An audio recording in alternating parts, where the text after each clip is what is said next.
Hey, everybody, and welcome to a brand new episode of Internet Friends, the first episode of the year, and holy shit. It's been Why? bad. Oh no. I First, can't. we don't get the secret episode of Stranger Things, and then the very next day, a woman is murdered in the street by ICE. You gotta love it. While also doing Iraq War II, Venezuelan Boogaloo, or whatever we're calling this one. I like how they're not even trying to hide it. Like, they're not even trying to, like, not. It's Not just at like, all. just, so bad. Just like, I can't. At least I'm too old to be drafted. That's at least. Yeah. Saving grace I have right now. Military One aged thing. male joke here somewhere. Didn't really get too much into that. How have you guys been? Tired. I was like, personally, not that bad. Honestly, I feel like I told my therapist last session, I was like, I'm feeling really good, and she's like, that's always what I want to hear in my office. I'm just like, thank you. So, like, personally, outside of me being sick right now, I've been feeling very good and very hopeful and very positive. The world is really trying to bring me down. So, but if I can say anything, invest in your communities. That's always an important thing that you could do right now. Support your local library, support local businesses. Stop shopping at Amazon, for the love of God. Thank you so much. That's off my soapbox. And all standard, stances of the show. Everybody supports this here. Jeez. Yeah, no, I'm glad to hear you're doing all right and all that kind of stuff. And like, yeah, sometimes when the world gets dark, just taking care of yourself is sometimes the best you can do. You have to take care of yourself. As much as it feels selfish, you have to take care of yourself so that you can take care of your community, take care of your community. Very important. Sometimes that's all we can do. So please. I've been playing more video games to unplug for the last week than I have in months. Me too.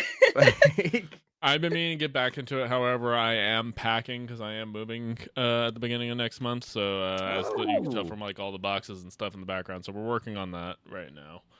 That's fun. But yeah, like basically all like the major stresses like were basically backloaded to like the end of last year, and so basically after this move does, there's like no like major life events on the roadmap. So I'm kind of hoping once we get past the move, it's just like I could relax for like a quarter. That's all I'm really asking for. Can I just get? Can I get 3 months? You're gonna get through this move, and then your truck's gonna throw a rod or something. I mean, it already went through 5 rods last year, so like, how many seriously? more rods could it have? Not exactly that problem, but like the fuel pump started leaking. I cracked the cylinder on it. Battery died like twice on it. Just like.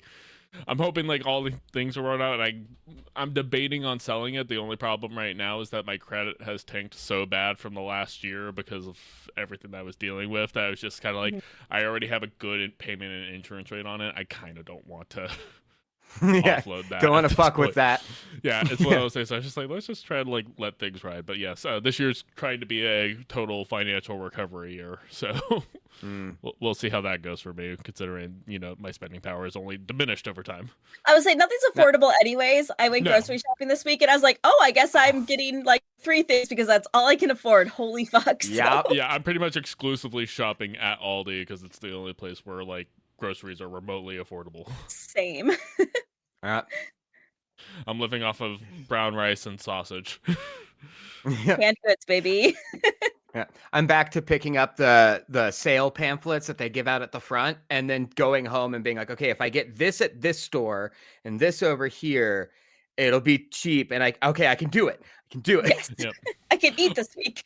Oh yeah, no, I was just like, I could make this $10 like ride for the rest of the week. This is like enough like just like big breakfasts, and I just won't eat anything until dinner. That's fine. It's totally cool. But it's just like greatest economy in the world, everybody. Hey, once we get all that Venezuelan oil, we'll turn this ship around and then promptly bomb it. Twice. Yeah, twice. Those checks are coming in the mail, though, so don't you worry about it. True. We're all very true. I picked the wrong year to be sober. Anyways. Speaking of taking care of our mental health, our homework assignment was the Amazing Digital Circus, which was suggested by Bree. So, Bree, since this was your homework assignment, go ahead and start us off. Yeah, I discovered this kind of randomly. I think me and my partner were just like flipping around Netflix. He's like, "Oh, have you seen this?" Because I think it moved to Netflix at the time or some streaming service. So, Okay. we went and like binged it for a little bit, and I've been keeping up with it. And I think it's interesting because I feel like it falls like in kind of similar spaces as like Has Been Hotel and things along those lines. So I think it has a very like standard concept, but it does do some interesting things with it. Yeah, I'm just gonna keep it there. So I'm interested in your all's like initial thoughts. I hated the first episode. I absolutely hated it. It's a very piloty pilot. Yeah. It is. It's definitely proof of concept. Yeah. I found, because I only watched a few episodes, but I found that when the show would get serious and delve into more serious topics, I liked that a lot. I do not vibe with this raw XD, I'm so random type humor. I really don't vibe. It very is Invader Zim era Hot Topic, coded very much. Yeah. So, going back to kind of the Has Been comparison, yeah, this isn't the first time I've heard about it. There's other content creators that I like who have talked about it and like they've raved about it. This didn't hook me. And Sure. Yeah. I've watched all 7 episodes that are currently out, and and what I discovered is like, oh, this is a very fan theory fodder type show. I definitely picked up on that. It's really built on that, and so there, like, once I watched it, like a lot of my algorithm was like, like the constant fan fury kind of stuff that's just kind of getting thrown out, and that stuff just doesn't speak to me, because for me, a lot of the times shows like this that very much like feed into fan theory is always just like, you're kind of just letting your audience write your lore for you. You're not really taking the time to actually do anything else. And like Seth, you've talked about J.J. Abrams' mystery box talk before. Yeah. And like that's kind of the vibe I get for this, where it's just like you give the people a mystery to start theorizing about, but whether or not there's ever any actual payoff for that doesn't matter. And that's kind of my feeling on it.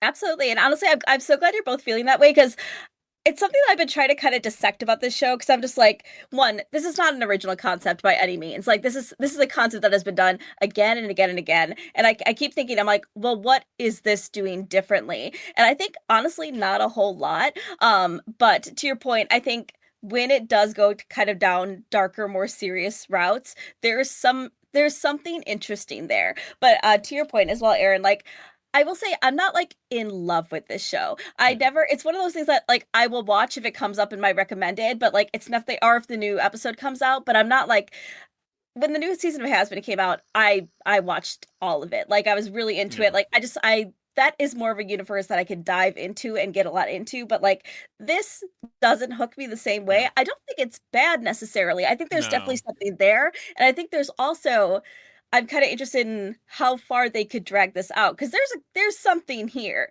It's just like, how much longer can they draw this out to keep it interesting? And I'm like, to be honest, I don't think much longer, because we kind of, it's like kind of monster thing. I think they're saying there's only 2 episodes left, at least in like the season, and whatever they're going to do afterwards is up in the air. Yeah. But yeah, I think the kind of main things with it is just like, one, I can't find a reason to care about any of the characters, and I think most of it has to do with just like they're not really giving us any context for who these people were in the real world, if there even is a real world, which is again goes into fan theories. I think one of the things that the show's doing with its themes that at least makes it more relevant than things that did it before is that it plays into a lot of stuff that's going on right now, especially with AI. Because that's a big thing where Kane, the circus leader, is like clearly obviously an AI and like behaves in the way like ChatGPT and stuff, where it hallucinates, it doesn't keep track of conversations, stuff like that. So like I see what they're doing in a lot of kind of the ways, but specifically the characters that I'm supposed to care about in this thing, they haven't found ways to hook for me again. Like I don't really know enough about any of the characters, whether it's Pomni or Agatha, to really just like have a reason to like empathize with them, because they don't give you a lot about them. Mm-hmm. Well, and for me, there's I don't know a lot of the character names, but the bunny character. Yeah. That is a character type where, when done well, the sarcastic, only there for the chaos and for their own entertainment, when done well, is Angel Dust. It's Alistair. It's really fun. When done poorly, it's your worst, least favorite coworker you've ever had in your life. Yeah. And that's how I felt with that character in particular. It was like, every time he was on screen, I'm like, dude, just shut the fuck up and just go along with stuff. Yeah, and he's then coded to be like the edgelord character for the most part. And like, again, like going back to not caring about him, it's just like, you make it obvious that clearly some kind of trauma was like the cause for them to be this way, but they never take the time to explain what that trauma was to you. Mm-hmm. Yeah. Well, and also a character that I really liked is the NPC that becomes self-aware in the second episode, the gummy crocodile. Yeah. And I liked how that kind of paralleled Pomni, how she's supposedly a living person brought into this and then having to deal with all of that. And then this NPC, and I was like, oh, I'm looking forward to seeing how, they killed him. Great. Cool. Awesome. Yeah. Yeah, I get that a lot. Honestly, I'd like kind of going back to like what makes this different. Something that's a little interesting to me is, one, I like that they seem to know their lives before this. They just specifically don't know their names, and they don't get to pick how they look in this world. That is something new. I think that is something kind of distinct. And honestly, that's some of the criticism that the show has gotten, that they've really only fleshed out a couple characters. We know a little bit about Pomni's backstory. We know a little bit about Agatha's backstory. We don't know anything about Jax. By his own like devising, he really has not told us anything about him, although we've gotten glimpses of things about his past. The person that I'm the most interested in, actually, really quick, do you guys have a favorite character, one that you are liking? The gummy crocodile they killed in the second episode. No, honestly, the chess piece is growing on me. Kinger's my favorite too. Yeah. Yeah. Kinger's good, and he's the one who has a lot more fan theories tied around him. Again, going from like the amount of fan theory stuff that I've seen. The one with the masks. Gale. Oh yeah. Yeah, like that's been the most relatable character at this point. Because like, your comedy mask keeps getting broken and you just cry all the time. Well, yeah, no. I'm heavily autistic and get very overwhelmed and have to mask like all the time. Yeah. What? Fair. Speaking of traumas, anyways. This week's my therapy session. Finally. So this is how capitalism is killing me this week. But no, I specifically liked in the like third episode, the haunted housey episode, that like the chess piece. I'm not going to remember a lot of these names. I'm sorry. That's fair. The little bit of his backstory of like, yeah, he did have a wife in this world and she abstracted, and like the only time his head's really clear is in his last good memory with her, which is in the dark, and it's like heartbreaking and all. But there's also a line of dialogue where he's like, I went through 7 years of computer engineering or something for this. And it's like, oh, he may have not, because for a while I thought Pomni was the only actual person. But hearing that line, it was like, oh, he actually might have a little bit of a life. And now that he's more focused, he can remember some of it. Mm-hmm. Right. And a lot of that ties back with him talking about the computer programming. Like, I think the main theory is that like he was one of the main programmers who made the circus, and since he's been there the longest. Yes. Mm-hmm. Type That stuff. checks out. Again, these are all just little pieces in here, and like there's certain things where it's just like, and the content creators that I've watched who have talked about this show like acknowledge just like a lot of red herrings. Yes. Mm-hmm. Yeah. Which, again, goes back to the whole black box thing that I mentioned, where it's just kind of like, fan theories are nice, but at the end of the day, the creators can tell you to fuck off at any point, so don't get too attached to them. Well, there's a quote from an old Cracked writer where he was like, the hardest part about my job working at Cracked is that we'll spend weeks dissecting how long Bill Murray is in Groundhog Day, and it'll be like, oh, he's there for 1,000 days, and then the director can just come out and go, no, he's there for 2 weeks, and then that's canon now, and this 2 weeks of work that we did is gone. Yeah. Well, it also goes back to like other things that other directors and writers have done in the past, where they'll even like retcon their own stuff because there's enough fan, stuff behind it. It's just like, oh yeah, Dumbledore's gay. I've written literally nothing to suggest that, but I'll just say it here in an interview just to appease people. Also, trans people aren't real. Yeah. Real quick, I remember when that happened, when she came out and said Dumbledore's gay, and it was like everyone hated that banner just appeared over my head. Yeah. Everybody I knew hated that. Yeah. You can't do that. No. Everyone with different reasons to hate it too. Yeah. It's the Will Byers from Stranger Things. Another reference. Neither of you get. Hey, I had to talk to somebody for an hour plus about that finale. There's a lot going on here about that. But yeah. We need to do episodes where we explain movies or media that none of us have actually watched from the perspective of people who have not watched. Okay, so in Tron... I was going to go Game of Thrones. Yeah. Another thing I could talk about for hours. Which is why I just wanted to be an episode where I tell you what I think Game of Thrones is. That would be great. Amazing. We hire an animator to animate what I'm saying. It's a great idea. I want to do Tron though, because I don't remember anything about Tron. Bree explains Tron without ever saying it. I think would be gold. That would be good. I haven't seen it. I just don't remember anything about it. So. It's not a notable movie. So. It's really not. Somehow it will probably be better writing than Tron.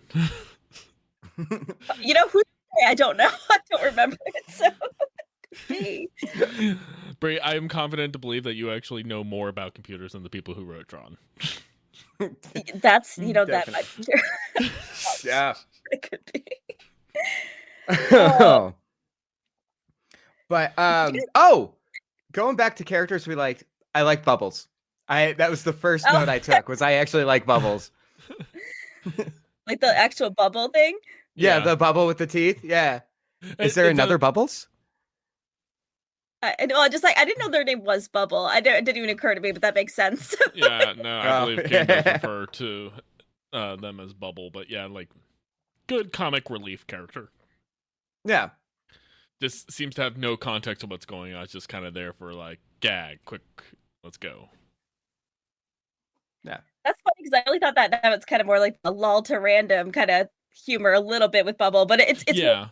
I'll say than anybody else. So, the show's definitely skewed toward a younger audience more than anything else. A lot of people specifically it's very Gen Z, Gen Alpha, kind of coded, which kind of goes back to the length of the episodes. Again, going back to they don't take a lot of time to explain sort of things. The pacing is very quick and it's over. And I think that's one of the reasons why it failed to hold my attention because it every episode felt like I blinked and I missed something. Mm-hmm.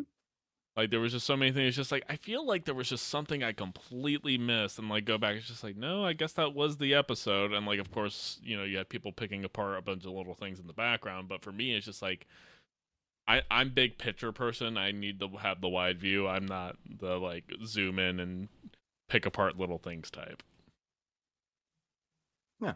Yeah, I can certainly see that. I will say, because I'm watching this for a second time, I feel like there were entire scenes that I completely missed before because things are happening pretty rapidly. So it is something that I do like about the show because I wrote barely any notes about this. But one thing I did like about the pilot is that it establishes the character, the setting, and the stakes super quickly. And I really appreciate that because there's hey, she's here. She knows her background, doesn't have a name. This is what's going on. So it really drops you into this world very quickly. So there's not too much preamble about it. Well, and something I liked about the first episode is that when they're walking down the hall going to the clown's room who's abstracted, Mhm. they're walking past a bunch of bedrooms and you see the faces of all the characters and a bunch of them are crossed out. And that Yeah. immediately is like, oh, there is so much more happening here because I just assumed it's a digital world. These are the characters that were created for it. Oh no, other things have been happening. And this world definitely does feel lived in, which Yes. can be good and a complaint where it's like, there is so much here that I am just not privy to. Mhm. Yeah, I do think they did do a good job of like it is like you said a lived in world and like there is the things to pick apart to go into and see. It's just one of those things where it's just like on first viewing, like most of us probably approach it for again, it just feels like so easy to miss some of those things and like again, Yeah. what's a red herring and what's not. No. Oh, excuse me. I was gonna say you mentioned the spooky episode. I think that is one of my favorite episodes, especially early on, just because you do get that deep dive with Kinger. He is my favorite character just because he has a lot going on for him, and you could see the tragedy of him, but he still cares a lot about everybody else and still guides a lot of the other characters. And I think that is kind of where the show fails a little bit, but I'm gonna give them a little leeway just because I can't imagine how fucking long this takes to make. I think it's Yeah. kind of the Oh, issue yeah. that like Vivzy Pop is having with Hell of a Boss right now. They haven't put out an episode in a year. So because it is so hard to put all this shit together. Yeah. And also a quick sidebar, I love that you may know this already, but the voice actor for Jax the Bunny is Angel Dust, original voice Oh, actor. really? So it's Yeah. hilarious because they are these voice actors. So I thought they That's sounded awesome. very similar. Like literally, like listening to it, it's just like I feel like I've heard these voice actors, but they're not quite. And I guess like in Angel Dust, like I hear more of like the current voice actor more than I hear like the original voice actor because of, obviously there was only a pilot episode that he was in. correct, yeah. Yeah. I've definitely heard Pomni in something before and Ragatha. Yeah, no, those are definitely the ones I've heard. I feel like I've heard Kane somewhere else before, but then again, that's a very cartoony character, so Yeah. it does have the Saturday morning cartoon vibe to it. It reminds It me really of kinda, does. it does remind me of the old like kids WB days where like you had a lot of the more like zany Warner Brothers characters running around as opposed to like something like in comparison like say Nickelodeon. And like we said, like a lot of this is coded and specifically directing toward like the hot topic kids to say the least. Seeing kids are back, baby. Oh, yeah. Whether we want, Hey, whether Hot we Topic want- selling studded belts again. Oh god, I was in a Hot Topic recently, so by request from my wife because she needed me to pick up a specific kind of jewelry for an event we were going to. She wanted specific stylization, so I was there, and so there was a girl who I'm going to hope she was at least 15. I can't really tell. I was just like I felt old in a Hot Topic for the first time in my entire life. Yeah. Because I probably was the oldest person in the Hot Topic, and like she was looking at the graphic T-shirts and she grabbed one, and like I don't think she's ever been in like a physical store before because she's just like, am I allowed to just like hold on to this and walk around the store? And I was just like, yes. Yeah, you are. but like did it like she didn't know like basic shopping mall etiquette. It's like, yeah, you're in the store. You'll take it up to the cash register if you want to buy it. No one's going to be upset with you for holding it and walk. That's fascinating. I've That never. is. I'm sure my nephews don't know how to do that. But yeah, specific. But like it's just like she was really young. She grew up during COVID times, so the concept of like shopping, she's always has access to online shopping, and she was wearing like this pastel-y sort of e-girl dress kind of thing, which again made me just like I'm going to just assume that you're not even old enough to drive at this point. Like, was literally my first guess. And just like, it was one of those things just like, oh, you sweet summer child. I need to get out of here before Chris Hansen shows up. And then, of course, the people like at checkout were like definitely younger than me, but like maybe like late teens, early 20s, but still like younger than me. It's just like, oh God, I am way too old to be here right now. You definitely age out of working at Hot Topic, and then slightly after that, you age out of shopping at Hot Topic. Yeah. Like, I went in there when pop vinyls were still a thing, and I was probably 28, and I had that same feeling of like, I think I'm too old for this now. I think I need to start buying these somewhere else. Yep. I think Hot Topic's a little broader now. I will say that. So, because I was just at a party recently and somebody had a super cute little frog sweater on, and she's like, "Oh yeah, I got it at Hot Topic." I was like, "Hot Topic has cute little indie sweaters like this? What the fuck do you mean?" So apparently they've gotten a little more like pulp culture-y versus like I think they still have like the gothy thing, but not so much. I was about to say, I think they've actually backslid because I remember in the mid 2010s they started moving to the more poppy stuff, and like in recent years they've like gone back more to the goth thing. Wow. Go off. Why not? Remember when we were kids and you would be scared to go into Hot Topic because they had that giant metal grate and like metal would be blasting from inside? Or was that a me thing? Well, then you discovered goth girls and then you were just like, oh, I gotta shop exclusively at Hot Topic. Facts.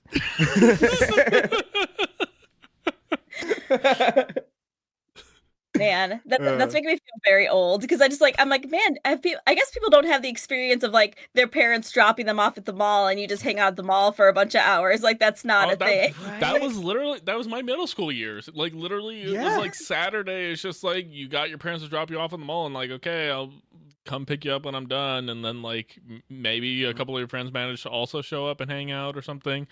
Yeah. You know, if we pool enough, we can go to Cheesecake Factory.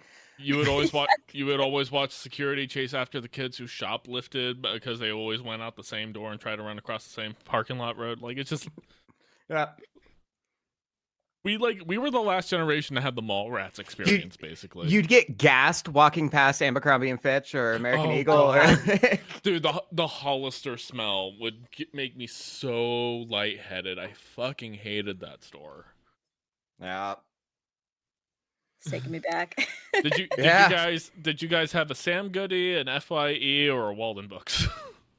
It depended on the mall. We didn't have Walden Books here, but I had Sam Goody at one mall, FYE at the other mall. The mall that was closest to me had. Yeah. Can I help you? Fancy mall, the mall we went to. So. Yeah. Oh yeah, we definitely had the Hood Mall and the Not So Hood Mall. Yep. Absolutely. The Hood Mall had like 3 different stores that sold swords. Why not? Yeah. Hey, in Northern Virginia, we have the Rich People Mall and the Rich People Mall attached to the Rich People Mall. Oh. That's not even a joke. Wow. It's called Tyson's 2, and it's where they have like the Tesla and like all like the high end like Rolex and Prada and like all the other stuff, and I'd just be like, yeah, I'm definitely too poor to be here right now. Oh, thank you. And then you go to the poor person section of the mall and it's still too expensive. Yeah, we had on one side of the city we had Park Meadows. That's the expensive mall. And on the other side of the city, you had Colorado Mills. The expensive mall had Tesla, Apple, all that. The anchor store at Colorado Mills, still to this day, is Target. That's the biggest store they have at that mall. Amazing. Oh, dude. Yeah. When I was in Manchester, like they had an Aldi attached to their mall. Okay. And it like that was a whole experience, and like it was downtown Manchester, so like it's like very walkable city type, so like not exact like the entire place doesn't have like a proper grocery store, everything's just corner stores, but like European Aldi is a completely different experience. I don't know if you guys have Aldis where you guys are at, but I don't hear. Oh, I love Aldi. It's the only Aldi's way I afford groceries right now. It is. I don't know how I slept on it for so long. It's amazing. Oh, yeah. The snacks are so good. Yeah, so like Aldi's interesting because it has like it's one of those things where it's just like obviously they have their cheap generic versions of everything, and it's one of those things where it's just like more often than not their cheapest version is better than the name brand version, but there's a couple of things that it's just like you just missed the mark by that much. 100%. It's also inconsistent is the big thing. Like at least the Aldi's around me, like you just like you can't do all of your grocery shopping there because you never know what's gonna be there. So sometimes they have like everything you fucking need, but sometimes you have to make a second trip somewhere else because there's it's just not enough. Well, like a lot of the times, like that, like there's specific things I have to get Aldi from because they're literally half the price of like any other grocery store for Easily, yeah. something that's, you know, again, typically slightly better. But Brie, you're right. Like sometimes they just won't have it, and I have to go to the Aldi that's on the other side of the Fairfax. Yes. Adults talking about groceries. This is your 30s, kids. This is what you have to look forward to in the dystopian hellscape that we're currently in. This knee and lower back pain. I got out of the car the other day and fucked up my knee. Just getting out of the car. Oh, I was working at a courthouse a few months ago, and literally, like, I don't know what happened, but like they had me in like a very uncomfortable office chair. The moment I stood up, my entire lower back seized. Ooh. That's a Brutal. bad feeling. I always sit crisscross applesauce because I'm a neurodivergent and this is the only way I can exist. And let me tell you, the older I get, also that, the older I get, like it's harder to unravel myself from that position. Yeah. But I'm like, I'm gonna keep doing it because it's the most comfortable. So. I feel that. I feel that. Have you looked into those chairs that are specifically so that you can sit crisscross? I really want to get. They're so expensive. They are. Emily got one for her office at work. Literally, she has like one of those chairs. I want one too. They seem nice, but yeah, I don't think I've seen any of them under like $400, and I'm just like, that's chairs just so much so expensive. Just in general, they are. It's wild. I have this shitty IKEA chair, and I could sit crisscross in this just fine. So that's what we're doing. The cushion on this one's held together with duct tape. Yeah. That's the only thing keeping this alive. Yeah, the old gamer chair I had, which you could probably see on like past episodes I was in, like I literally removed the armrest on it just so I like would stop getting in my way. Mm-hmm. Yep. And then it just got to the point where it's just like there is no more cushion. I can actually feel like the base plate. Also, fuck Wayfair. Do not get anything off of Wayfair. They have the cheapest fucking furniture. It lasts a week before all the cushion is gone. No, I like how all online retailers, for the most part, are basically just AliExpress rebranded. Yeah, that's all it is. Unfortunately, it's all just Alibaba. Like even Amazon is just rebranded Alibaba dropship bullshit. Yeah. Don't buy things, people. I think that's kind of where we're at because everything's trash, everything's garbage. This is why you buy locally.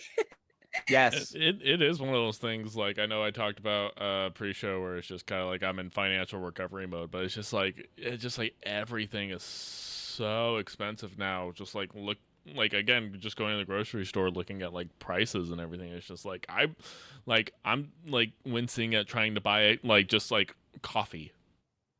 Yes. Like, yeah. Like cheap, like, you know, something that like I never even thought about. It's like, oh yeah, no, I just get a bunch of coffee and it's like cheaper than going to Starbucks. And like now I'm just like, Jesus Christ, do I really want to drop $20 on this giant can of coffee right now?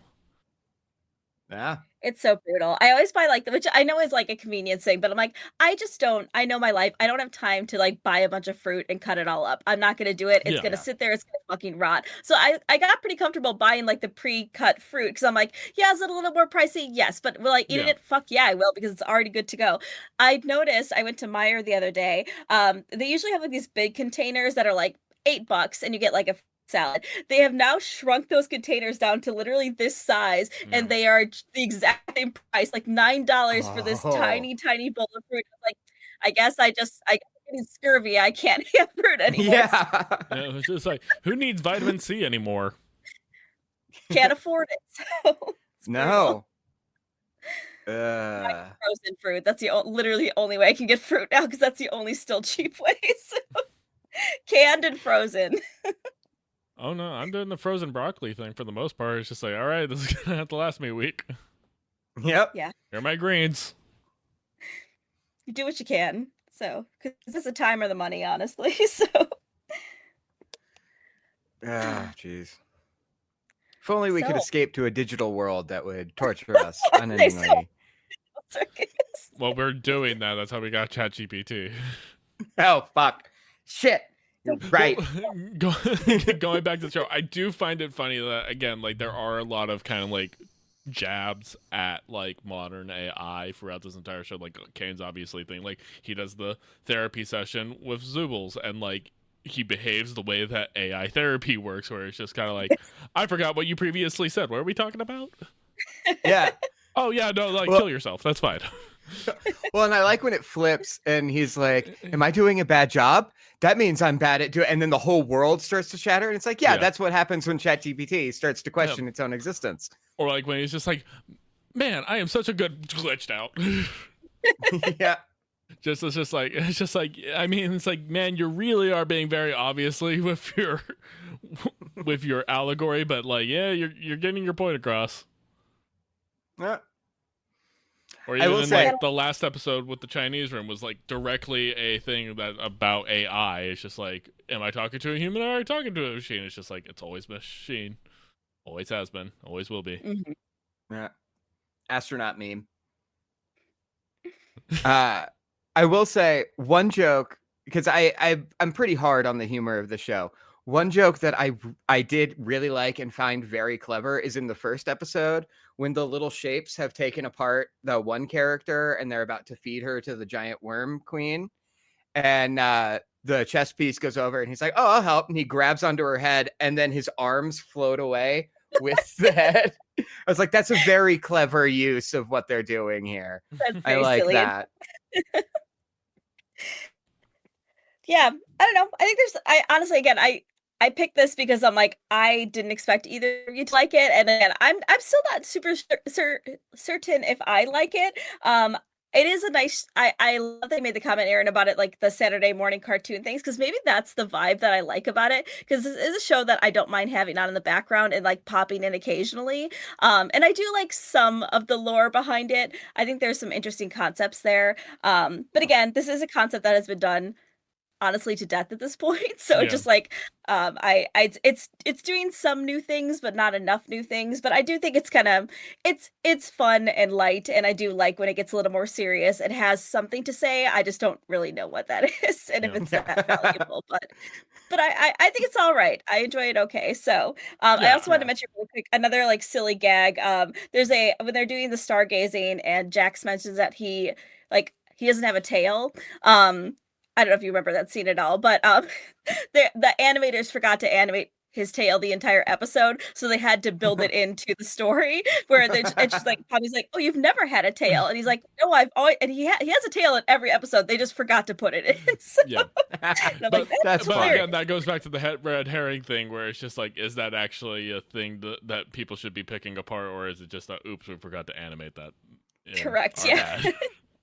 Well, and also I kind of have a hard time really hating on this. Yeah. Because it's very clearly a small crew.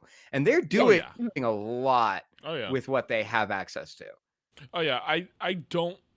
There's nothing about it inherently that I hate. Like, there's nothing that I can specifically point to. This makes it a bad show, and you should feel bad for liking it. I don't feel that way about the show. Granted, I've always been kind of a person who's just like, if I watch something and don't like it, I just take it as like a... oh, well, this wasn't for me. Like, no big deal. But type person. Yeah, I'm not one of those people who's just like, yeah, I'm very bad at internet discourse because I should just be like, this thing's bad and trash and you should feel like trash for liking it. But no, like, there's nothing about, like, everything about it's well made. The animation's really, really good and impressive, especially for how small the team it is. The voice acting, I think, is very spot on and done very well. It's a very passionate team. I think it's a very smart team with, the stuff that they're trying to do. Especially on the writing side. It's just I just don't feel hooked. I don't feel the need to, like, I'm not at the edge of my seat waiting for the next episode like a lot of other people are. Right. No. There were definitely moments in this where I'm like, oh, yep, I'm chopped. I'm unk. This is the point when I realize I'm old. I've hung in for a lot of internet stuff. This is the one where I'm like, yeah, it's not hitting. Yeah, I like it for what it is. I think to your point, I'm like, this is clearly a very passionate team, and I feel like they're working very hard on it. I think, the voice cast is really good. I think there's definitely some good concepts here. I don't know. I'm glad to hear that there's only going to be 2 more episodes at least for the season, because I don't think they could keep this format going for a super long time, because it's like, okay, well, what is the point at this? Where are we going with this? Like, there has to be a finale somewhere. So I'm glad they're approaching that, because this is only going to be entertaining for so long. But I appreciate what they're doing with it. I think it's a fine show. I like it well enough. Yeah. I mean, it is hard to make a show on this scale, like, independently in the way that they are, and also because, like, a lot of the people on the show are, like, working voice actors, and, like, they're gonna get other gigs, and they also are gonna have con schedules now that we're getting back into con season pretty soon and everything else like that. So it's just like, for what they're doing, I think it's very impressive. And again, like, I do appreciate that, it is, as far as I could tell, it's on a basis of, like, the episodes come out when they're ready. Yeah. Well, and speaking to how they work, I remember, like, did either of you watch a lot of Funimation back in the early 2010s? Oh yeah, like Sure. Catbug. Absolutely. There was one I loved, Puppy Cat. Bee and Puppy Cat, great show.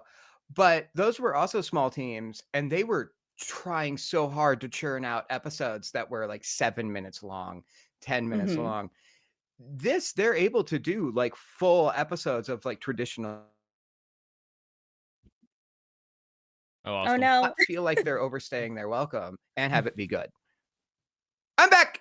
Okay. You pause, you finished your thought, and then it's just like, there we go, cool. Yeah, gotta love technical difficulties. But yeah, no, the meta on long form content, especially on YouTube, which is where I watch this. I know Bree, you said it was on Netflix too. I didn't realize that it was on other platforms. But the meta has changed for long form content, where it's no longer you have to put things out on a regular basis anymore. Which I think is freeing, especially for these smaller teams, because it takes the pressure off to, like, crunch and everything else. So I appreciate that. But yeah, at the same time, it's just like, it is nice for like people who want to make shorter form content to maybe like start that in consideration, because I have been thinking a lot how different mediums now and how they format, whether it's long form, short form, and that medium range form, because that medium range form is almost dead. Like, we're not getting a lot of the like 15 to 30 minute videos out there. You're either getting just like, you have a 1 minute TikTok link video, or you get a 4-hour video essay, and that like kind of like more middle ground stuff is kind of dying. Yeah. That's an excellent point, honestly, because I'm like, I didn't even think of it, because there's 8 episodes, and they're all like 30-ish minutes. Like, they're all kind of unheard of. Yeah, I mean, that's a lot of content that they're putting out, and to be honest, I feel like when I was rewatching it this time, there were certainly episodes I liked in between, like the one NPC episode. I like the spooky episode, and then the last 2 episodes that came out, I think, are actually some of the best in the series, because it does go so serious with it. So I think there's a lot here. I really can't credit them enough for how much work they're putting into this, and this is clearly a very well loved show. The fan base is unfortunately a little rabid, but I'm like, I'm glad it's out there. I'm glad that people still have this format, and that people are generally getting used to being patient with teams like this, because I mean, I didn't realize this. The pilot came out in 2023, so this is, I mean, I was surprised by that. It's been a long time, because I think there was even like almost a full year before the second episode came out, because this shit takes a long fucking time. There's a lot of love and a lot of heart in it, and I'm definitely gonna keep watching it. Again, I don't think I'm gonna like. It's not something I have to rush home and see, but I see what they're trying to do, and I'm enjoying it. So that's where I'm at with it. And the episodes don't feel bloated. I think that's kind of the very kind of key word to that, because like I think the biggest problem we're seeing with content on both the short and long form side of it is that so many pieces of media now just have so much bloat to them, even on the short form side, because I can't tell you how many like minute to 3 minute long TikToks exist, and it's just like they spend so long. It's like, guys, you will never believe what happened. And it's just like they spend like whole like exposition numbers. Like, get to the fucking point already. Yeah. Yes. I'm having such a hard time with TikTok. Honestly, I rarely have TikTok on my phone at this point. I usually watch it on my computer because, like, people just fucking talk forever. And I'm just like, it's not even like that they're trying to reach a minute. They're trying to reach 10 minutes. And I'm just like, you have run out of things to say. The thing you wanted to say, you said at minute 2. You were just still like, well, but yeah. And also, and like this, I'm just like, cut the video, make a second video if you want extra thoughts. Like, there's videos like and content creators I want to watch, but they just will not edit themselves anymore, and I do not understand it. Well, like Seth, because like you've mentioned, where it's just like you only get paid for your TikToks if they're over a minute, correct? Yeah, so like it incentivizes longer content, and so therefore they're incentivized to do filler. And quite frankly, a lot of people just aren't good at editorial in general. I think the biggest problem with Twitch, and one of the reasons I don't really vibe with any kind of like live streaming, is just like people don't know how to like they don't have any sense of editorial like restraint. Like one of the reasons that drama farming has become so popular, and basically everything has to be hot takes and everything else, is just people just kind of just keep spewing out stuff, and like nobody's like around to be like, cut the mic, cut the mic, cut the mic. Yeah, shut it down. Well, this is why the rebirth of Attack of the Show didn't work. Is that if either of you are unfamiliar, the original show was an hour, and when they brought it back, it was 3 hours, and it was the exact same show, just spread over 3 hours. Yeah, and it was sucked, and it was boring. And get to the fucking point. Yeah, they tried. How many internet videos can you react to? Yeah, they tried to adapt it to the Twitch streaming model thing, and like, you know, they brought in a lot of Twitch streamers specifically for like the revival, and like, yeah, it's just like, dude, no, this doesn't work. You can't, like, you can only stretch this so far and make it entertaining, and like it burns out talent. Even like when you watch Twitch streamers, like the reason why gaming is still the more popular thing is just like, I'm going to basically be playing a video game, and I will respond to chat whenever I actually have a chat worth talking to. Other than that, it's like, but like trying to basically be on stream and constantly talking and like basically just saying every thought that comes to mind is just like, that's not good content. You have to, you have to kind of cut things down. And again, it's why I wish like the 15-minute long YouTube video would come back, because it's just like this. Like, you can cut this down. Like, start your video, explain what the video is going to be, 10 minutes of basically just kind of going through. Feel free to, if you're getting sponsorships, feel free to throw in those ad breaks that I'm going to skip no matter what. And then just have your tail end to be like and subscribe, all that good stuff. And then here's the thing to click on another video if you want to watch. Yeah. Absolutely. I think there's like a happy medium too. It's just because I know we mention this all the time. It's like, it's not even a matter of like, because I think people always bring up like it's an attention span thing. People just want it like, you know, really quick. And I'm like, I don't think that's the case anymore. I think people will stick around for something if the person's interesting enough, and if they're passionate enough, and it's well researched. Jen Nicholson is always like my prime go-to example, because I have watched that like 4-hour fucking Star Wars Hotel thing many times. It's a great fucking video because it's so like, good. yeah, it's so well researched, and she's interesting and entertaining, and she edits in all the right, like, there, I feel like there's not those kind of content creators anymore, or at least not a ton of them, because people just like, to your point, like, don't know how to self-edit themselves anymore. I'm like, yeah, you can be interesting sometimes, and maybe you're interesting for 5 minutes, and you need to like recognize that about yourself and not fucking ramble. Not everyone is meant to talk for that long. Not everyone could be Jenny Nicholson or Drew Gooden or whatever, because this is a craft that they've honed, and I think that's like there's something being lost along that, and I hate it. I hope like Eddie Burback gets long for me sometimes. There are some, and he does long videos, and I think he's entertaining. I think he's funny. Even I'm like, dude, okay, did this one really need to be an hour? Like, you know. Yeah, it's very hard to strike that balance as somebody who's done a lot of editing in their kind of work and a lot of time writing. It's just like, okay, here's how your flow has to work. You have to make very clear what your video is about at the beginning. You have to get to the point. You have to stay on topic, and you have to stay on structure. Yeah. And like that's I was just gonna say, and there's some people who think, it's just like, well, I have to draw it out and make sure people watch all the way through. It's like, you have to make it to where basically, if somebody clicks off of your video within the first like 3 minutes, that they at least got the point. Yes. Yeah, they saw where you were going. And that's a good point, though, because we all have edited a lot. We cut our teeth on YouTube when it was that 10 to 15 minute length. So that was the environment that we were like, oh shit, no, I went to 16 minutes. I gotta find another minute to cut. It's like I gotta tighten this somehow. Yeah. I think also the problem is the meta for starting out as content creators now, and especially for the younger audience, is Twitch style stuff. So basically it's clip farming.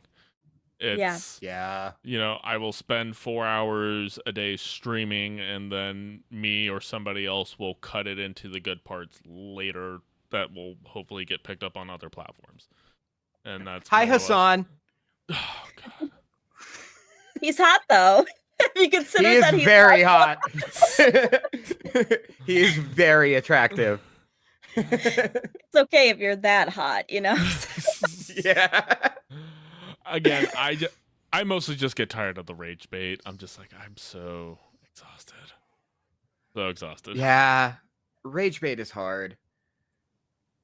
Yeah, it's I mean, Aaron, you brought this up a little bit earlier, but I think honestly the thing that kills me the most is like, if I am 3 minutes into your video and you have not even brought up the topic that we are talking about, I am so fucking irritated because I'm just like, you made me click. This is a topic I'm actually super fucking interested in, and I really wanted to give this new creator a chance and watch their video, but you are fucking yammering on and on. I'm like, I think we can go, off the rails with like people having main character syndrome. It's just like, I don't care that you and your sister went to a vacation and blah, blah, blah. I'm like, talk about that later in a different fucking video. Talk about the subject, for the love of God.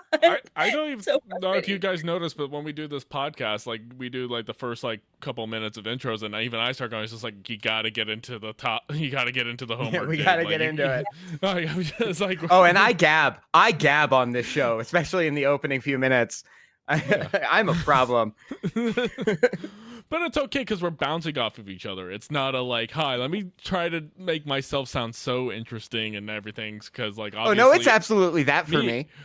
Well, yeah, obviously, which is why we have to tell you to shut the fuck up. Yeah. Most of the edits in this show is just like, okay, Seth, stop, fucking stop. Oh, you think I edit the show? You clearly don't watch. I only watch my bits. I go through, I look at my funniest moments, I clip those, and I put them on TikTok. Oh, so that explains like when you watch like the watch map, it's like it's always when Seth's talking. That everything makes sense now. Yeah. I thought it was your parents. Oh God, no, my parents don't support me. No, they do. But funny, quick thing about that. I have told my dad about the work that we did at Comic-Con so many times. He refuses to like dedicate it to memory. And I'll be like, no, this is a comic book. I'll be talking to him about whatever. And I'm like, yeah, we actually interviewed the artist for this comic book. And he's like, you did interviews? I'm like, yeah, Dad, I've shown you the videos. I feel like that's kind of a universal millennial experience of just like, it's like, how many times have you had to explain to your parents what you do for a living? So much. That's fair. and people watched this. And how did they find it? It's like, well, they don't, but one day. It's like, look, I was delusional, but it's fine. They still gave us press credentials. That's what matters. That's how we were official. Truly.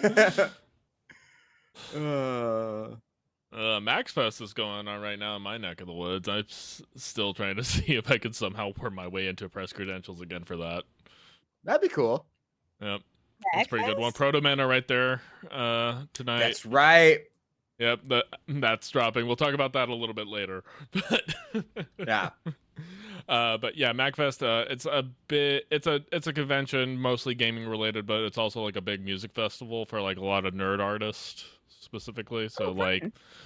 they'll do like LAN parties and like video game stuff during the day, and then at night they basically just overnight concerts, and it's at National Harbor, which is just like right across the Potomac from DC.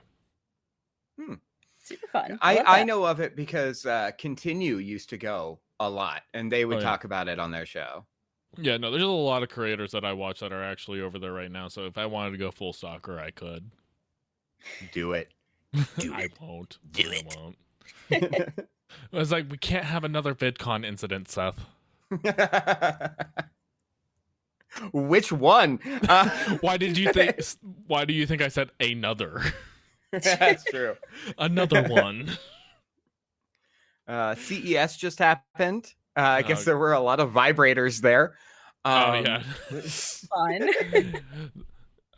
All I've seen is like the NVIDIA stuff where it's just like they've gone full in on the AI chips. It's like, so this is how we're wasting your water this year. Yeah. The worst. Oh, my favorite. Notice is like, we're gonna be favorite powering so many robots. Yay! My favorite thing about the show is that we get a good solid 5 minutes of joy and happiness, and then someone says something to just like completely ruin it. Though, right? Yeah. Hold on. I know we're having fun. Capitalism. Like, that's right. I can't afford groceries. I just want to rant about CES because it's supposed to be the consumer electronics show where basically they unveil technology that is never going to be affordable for consumers or even come to market. Yeah. Like, when was the last time there was a thing announced at CES that actually like became an actual product you could buy? Honestly, the first thing I thought of is a phone from 2010. Yeah. That was the last time I saw anything at CES that came to market. And I know because I had that phone. What was that? Do you say vibrators though? Vibrators can come to market. Yeah. Maybe that's true. They do come to markets, that's for sure. Yeah. They sure do.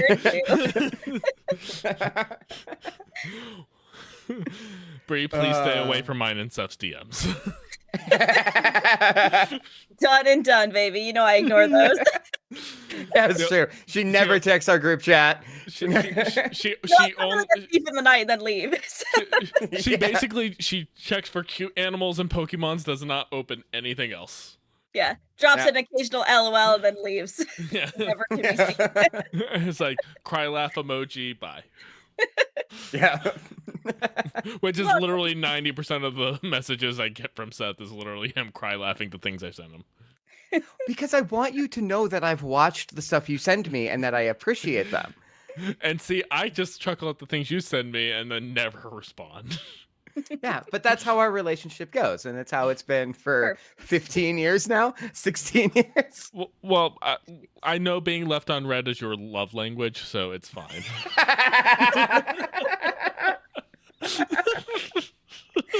Oh, amazing. If anybody thought I was going to stop bullying Seth in the new year, you were sorely mistaken. It's going to be worse than ever. Yeah. Doubling down, actually. Tripling, quadrupling. Yes. Oh, goodness. What's 5? Quintupling? Yeah, that sounds right. Okay. Because yeah, my brain jumped straight from 4 to 6. This is great content. Yeah. Hey kids, today let's learn math. How does the decimal system work? Who's to say? I only know the Dewey Decimal System. Oh yeah, you spend so much time in the library. Yeah. I mean, they have free internet there. Yeah. All right. Anything else you want to talk about, friends? Mpreg. No. So that's Seth's homework assignment for next week. Yep. Please don't. Absolutely No. Seth, what's our homework? I have 2 options for you both. One is because a new movie in the franchise is coming out in the next couple weeks, and I'm excited about that. Okay. The other is something that I just thought of. I pulled it from my list before we started, but it's either Silent Hill or Starship Troopers. Okay. Hmm. A Silent Hill, the movie? Yeah, from 2006. I'm not going to make you play a like I was about to 12-hour say. game. Yeah, from the PS1 era. Yeah. Not even the remake. No, you have to play Silent Hill 2 Remake. You have to unlock all of the hidden endings. You have to... We'll be back in like 6 months. It's fine. You have to pirate a Wait. copy of PT. Yeah. Can I tell you, I think I have a PS4 with that on it. Just say. Oh, send it to me. He's like, I will give you my unborn child for it. She doesn't want that. I'll give you my kidney. You don't want that either. We'll work on something. Yeah, we'll figure it out. No, you got kind of excited there, though, Brie. What did you think I was going to say with I movie thought you were coming talking out? about the new Knives Out movie because that just came out. Oh, that's great. That's shadow we drop could for do me. that. We could It's do that. it's your homework, so No, I'm okay with that. Like, I'm soft on Silent Hill. Well, I'm always hard on the nurses, but I'm soft on Silent Hill as a topic. Really? But I we thought could you were we more could of a do. Pyramid Head guy. I'm both. I go both ways, good sir. My sexuality. I'm bisexual. I'm attracted to the nurses in Silent Hill and Pyramid Head. Pyramid Head. But no, if you guys want to do Wake Up Dead Man, we can do that because that's my favorite film train for yeah, if you guys want to do that, I'm completely open to that. Yeah. yeah. I'll probably rewatch Knives Out and Glass Onion just as a refresher, even though I know I probably don't need to for them, but like at least get back into the headspace. Yeah. I didn't mean to hijack your fucking homework assignment, but No, it's totally cool. Because like I'm the only person I know who's seen it, and like I want to talk about it. Like so I yeah, said, absolutely. It completely shadow dropped for me. Like I didn't even realize it was coming out, and then I started seeing content about it, and I was just like, oh shit. Scroll off. Mhm. Yeah, get away. Get away. Get out of here, spoilers. I get it. Everybody's horny for Priest again. Get out of here. Yeah. So yeah, Wake Up Dead Man. That's the next one. Hell yeah, let's Awesome. do it. Sounds good. Well, that will be our homework assignment for next time. And so until then, you can catch us on our social medias. I'm TCK Media Productions. You can find Rakunaloon herself. And there's also That's F23, probably, saying fuck ice on TikTok. Yeah, because that's going to change things. Yeah. Well, they might shoot you. That's true. Oh, my God. Anyone. And ending on that Even note, if you're being nice to them. Sorry, it's the end of the episode. I'll stop. Anyways, that's our show, and we'll see you guys next time. Bye.